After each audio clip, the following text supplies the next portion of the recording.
歡迎大家參加由香港理工大學護理學院進行嘅音樂律動雙任務訓練研究計劃。今次要教大家點樣用小米運動手環記錄返心率、步數以及中高強度活動嘅持續時間。我哋嘅基本操作，如果頁面變為黑色，請輕按表面一下，然後你就會見返主頁面。向上一掃，你就會見到主目錄。喺屋企做運動之前，請先去主目錄按下運動，然後再選取自由活動，按高開始記錄。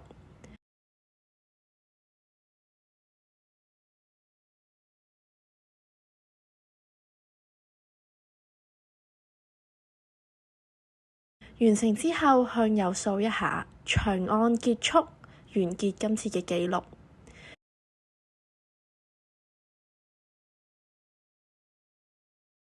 之後將運動資料入邊嘅平均心率及最大心率抄寫喺運動記錄表上面，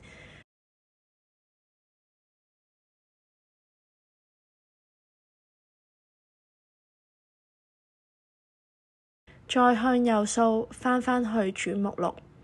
撳活力指標，將中高強度活動嘅持續時間，即係藍色時鐘嗰個符號嘅數字抄寫埋落去運動記錄表上。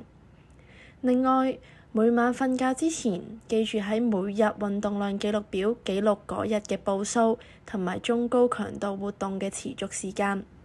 我哋先向上掃，撳住活力指標，